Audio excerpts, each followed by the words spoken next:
What's up guys, my name is Andy. The heater controls on my 68 F100 are not working right. I can move the lever back and forth, but nothing's happening on the heater valve in the engine bay.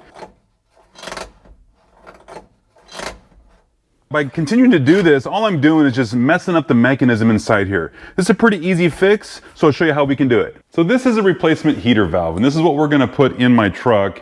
And the problem that I'm having is this mechanism, as the cable were to slide this back and forth, and inside here there's a little valve, it's kind of hard to see, but as it opens and closes, this thing right here is just corroded and worn out, and I need to replace it, and that's why I'm having that problem. See how easy it is to move here, but to move it on the truck, it's really difficult, and I have to use both hands to hold it as I force that cable to open and close.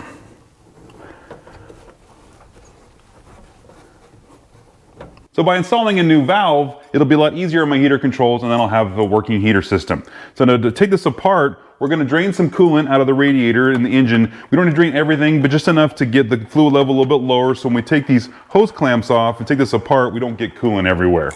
Now this is still gonna leak a little bit of fluid, so it's good to have a couple of towels around, but it's gonna be a lot better now that we got some of that coolant out of the way. So we got a couple of screws here. We got this one to take the clamp off for the cable, and then we've got these two heater hose clamps.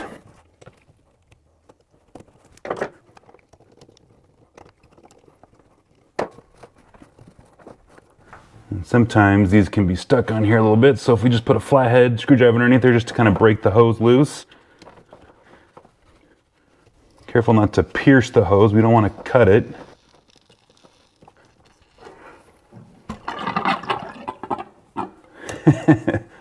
Oh, there she goes. Okay.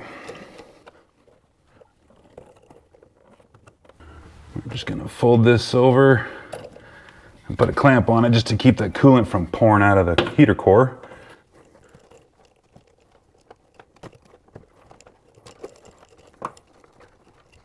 There. All right. So here's that old one, and it works, but you got to work pretty hard to turn this valve, and it shouldn't be this hard. It should be pretty easy like this guy. Cool. So we're going to put it in the same way. In fact, I think I'm actually going to install it this way. I think the pictures I've seen online show it sitting flat like this. So we're going to do it that way, and then we'll put the cable in here and tighten it down. And just as easy as taking this thing off is putting it back on.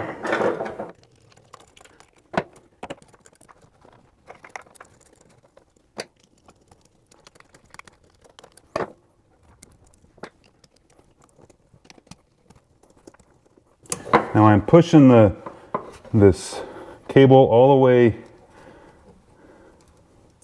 to the back there. So we tighten this down. This is going to be the open position, which I believe is the lever all the way over towards the driver's side in the cab. And then we'll lock this down.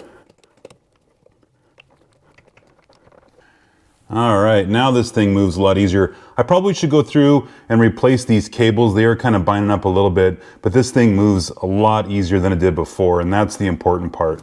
All right, now we can go back and put in the coolant that we drained out and get this thing filled back up.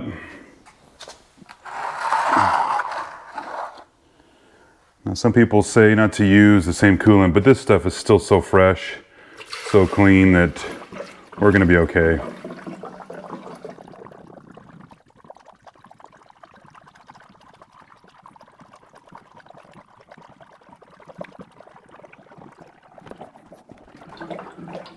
Glub. Cool, so full disclosure, I should have replaced that valve back when I did my heater core. I put new heater hoses in, a new heater core, and I just didn't get it done, and I wish I would have, because I had everything apart then. It would have been easier to do, but now we're getting it done. And that's another thing too, is because I have newer heater hoses, it's gonna be easier to do this stuff. If you have old crusty ones, it might be a good time to replace them, but to replace that back hose, you got to take the heater core out, which is a little bit extra work. So anyways, you guys should be able to get onto that. Pretty easy, simple install, and now it works.